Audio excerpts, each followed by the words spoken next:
What is up, you guys? This is All Danny Day 1 on the PS4, and I'm going to be giving you a video guide for the Berserker. So this is pretty much a rotation and ability video.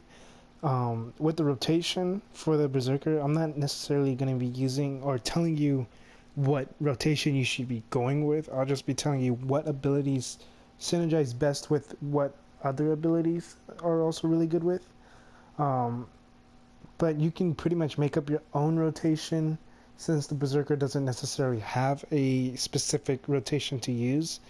You could just use whatever it is you like, but this video will pretty much give you a better understanding of what abilities they do.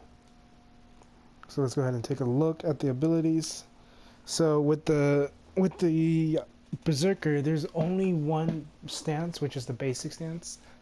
So with the basic stance, you have a lot of combo attacks. So you have Violent Strike, which is square square or XX. Then you have Fast Attack, square triangle or XY. Merciless Strike, square square square or XXX. Dissection, square square triangle or XXY. Crushing Throw for square square square square or XXXX, so that's 4 of it. And then you have Fracture, square square or square square square triangle or XXXY.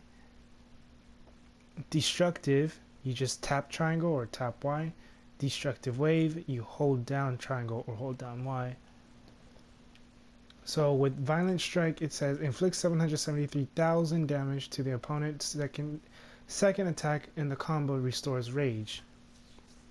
Fast Attack inflicts 5.02 million damage and knocks the enemies or knocks the opponents back, stunning them for 4 seconds. Can be used against the same opponent every 44 seconds.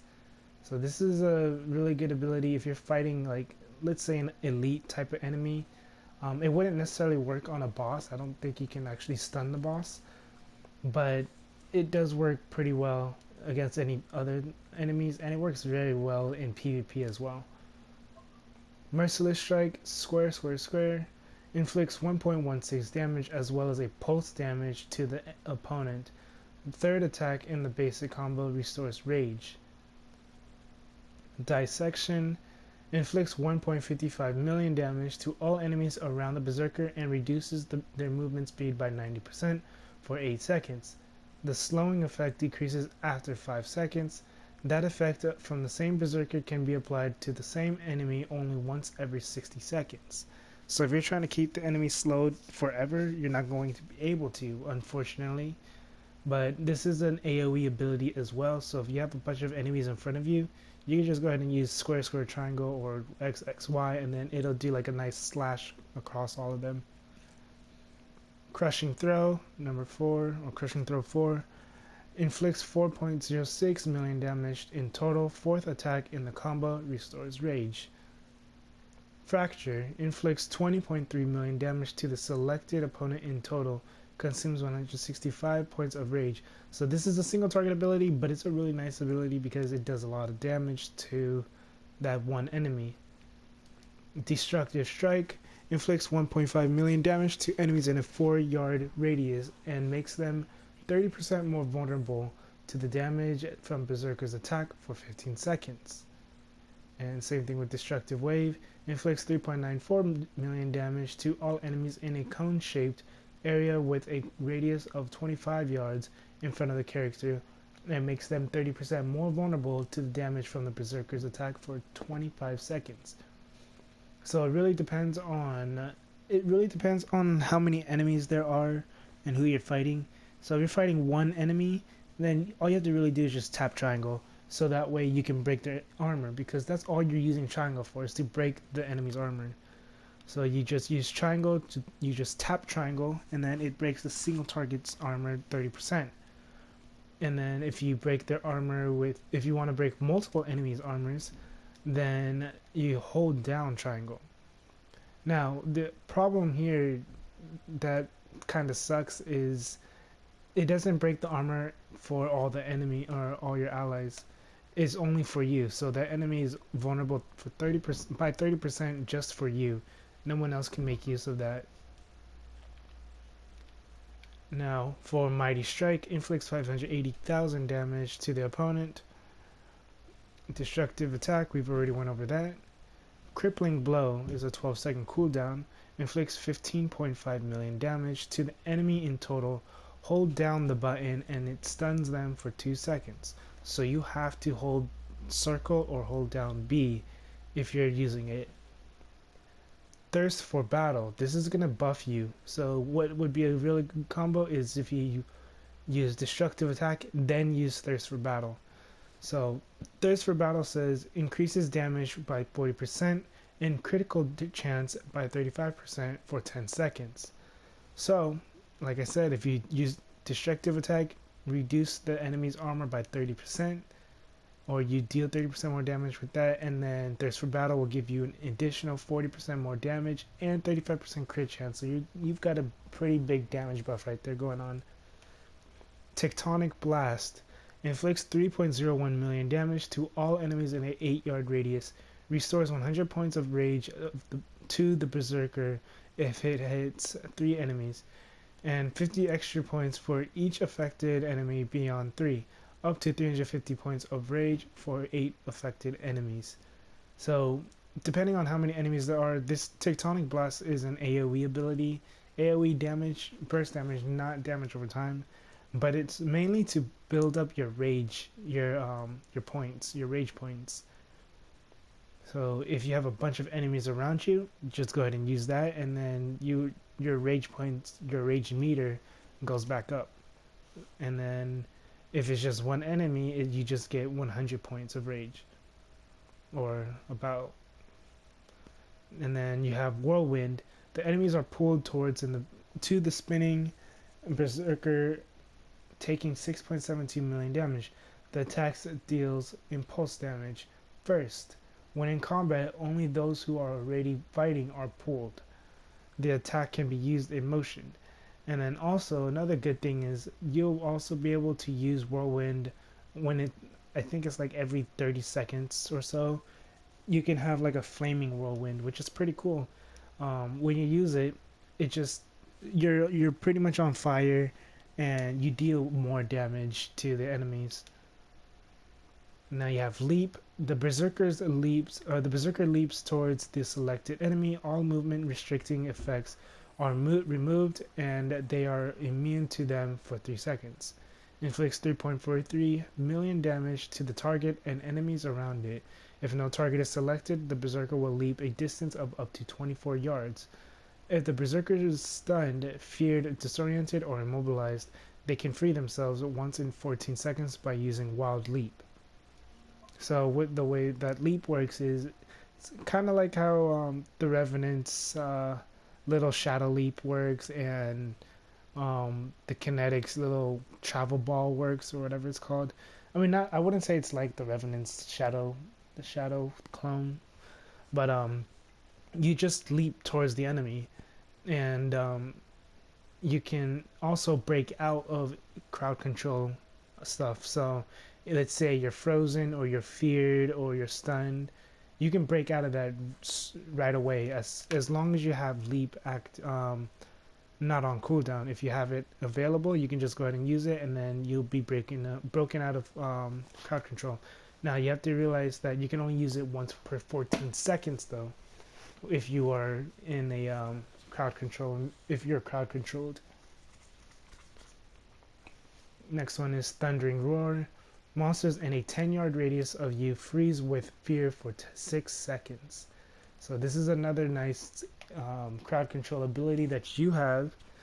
If let's say you're being overwhelmed by too many enemies, if you just use Thundering Roar, it just fears them, and it lets you to take the aggro away from you for a good 6 seconds if you had the aggro. But it's unfortunate that it doesn't give you like it doesn't break the enemy's armor by like 100% or something. I feel like that would have been really great, is if the enemy's armor was broken by like 50% or 100% or something, and you can add it on with destructive. But the fear still does help. So Next one we have Gladiator. It's a 2-minute cooldown. The Berserker unlocks an attack that deals 6.18 million damage or points of damage to the opponent. Weaker targets receive more damage. With each use, if the opponent is too far away, the character leaps before attacking. So that's going to be really good. So if the enemy is, the enemy is like a few meters away, you could just use this and then you're going to leap towards them anyways.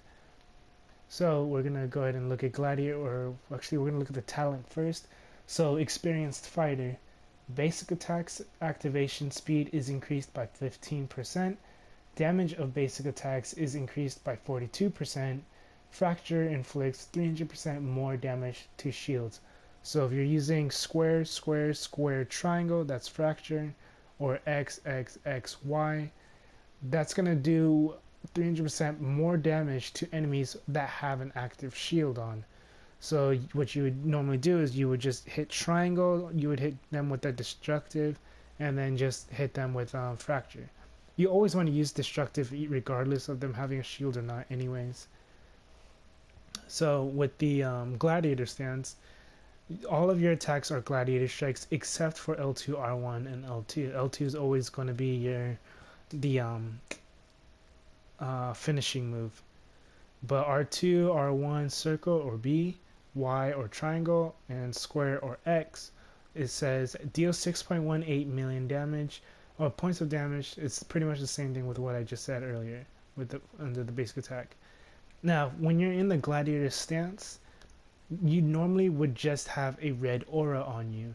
If you have the legendary, which would be Iron Heart, it'll give you a green aura on you. And it says each Gladiator strike restores 10% of health to the Berserker and increases the damage of Gladiator strike by 40%. After the Gladiator ability ends, each of the companion's next 3 attacks reduces the ability's cooldown by 27 seconds. So that means you'll be able to have Gladiator strike up a lot more often within a minute or so. You'll have it up within a minute pretty much. Because the companion hits maybe every 10 or 15 seconds, so that'll be pretty useful. Whoops. So when you go, if you don't have the legendary, then it's just a solid 2-minute cooldown, and you will not be getting healed per hit, but you'll still be doing a good amount of damage. So I'm just gonna go ahead and show you what each ability looks like. Like I said, there's no rotations other than having destructive activating first, and then depending on if you have to, you would use your buff L2 square or L2X to give you that crit chance and crit base damage increase. So this is what destructive looks like, single target. So this is just what it looks like, and you'll know when you hit them. So I'm actually gonna go over here. This is the leap. So when you use destructive, you'll know when you break the shield, it's going to have a giant shield breaking symbol. And if there's a lot of enemies, like let's say there's more enemies or they're far away, you just hold triangle and then it'll hit multiple enemies like that. And then you have your Whirlwind, which is R1. Like I said in the beginning, you'll be on fire when you use it the first time, and it'll pull the enemies to you. You just hold it, and then that's all you got to do.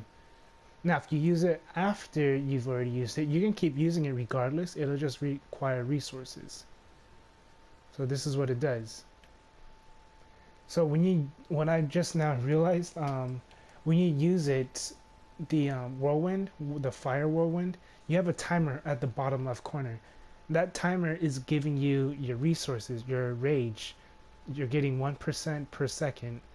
So that means you're able to pretty much keep spamming your Whirlwind anytime you would like, just like this. And then that timer goes away. So you normally wouldn't want to just spam your Whirlwind though. So what you can do if you're in a boss fight or you're in a fight that you know is gonna kind of take a while to do, you would just use destructive, and then rage, Whirlwind, and then after that, just hold circle. And then after that, you can either shout to stun the enemy, or you can wait until your buff is done. Because what's gonna happen is when your buff is done, you're gonna use it when you use Gladiator. You want to have Gladiator to be able to do the most amount of damage that you can possibly do. So you would hit Destructive, buff, and then use Gladiator, and then just start hitting your enemy. And the damage numbers is glitched out. And you have, I didn't even look at the time, but I'm pretty sure it's like 15 seconds to use Gladiator. So, whoops. And then this is what it's going to look like. So I'm going to go ahead and try to use up as much resources as I can so I can show you what it'll look like with the L2 triangle or L2Y. Alright, I'm just gonna, so we're at 80, 85. So you use L2 triangle, you'll just get a good solid amount of resources back. Like I said, you'll get a lot of resources if, depending on how many enemies there are, you get a lot of resources back. So don't worry about using L2 triangle or L2Y in combat. You can use it, but I would only really use it if you need the resources. So the way you would be able to tell if you need the resources is normally after you've been using a lot of the combos. Most combos that require resources are the ones that have triangle or Y in their combos. So I'm going to go ahead and use my leap on these guys, and then L2 triangle. And as you can see, my combo went all the way back up halfway. And then my resource will go up again because I just did a finisher. But yeah, that's pretty much it, to be honest. So I'm just going to go over the abilities again so that way you can kind of get a better understanding. So anything that has triangle, so fast attack, fracture, and dissection, those will require your resources. But violent strike, crushing throw, and merciless will not require resources. They'll most likely just give you resources back. And then the whirlwind would give you resources over time. Pretty sure a lot of this abilities will give you resources over time, not just whirlwind. But yeah, I mean, other than that, you know, that's pretty much it. So with the only thing you really want to keep in mind is how you use your Gladiator. So like I said, you would want to use, normally I guess just use Whirlwind first, and then Destructive, or Destructive then Whirlwind, doesn't matter, and then use your buff. Never use the buff first because it is only 10 seconds long. It's not a 20-second buff, it's a 10-second buff. As you can see, my buff already ran out. My buff ran out pretty much at the same time my Gladiator ran out. Whoops, I did that again. So Whirlwind and then Destructive, and then you're going to use, or Destructive then Whirlwind. You can do one or the other, doesn't matter of which order you do that one first.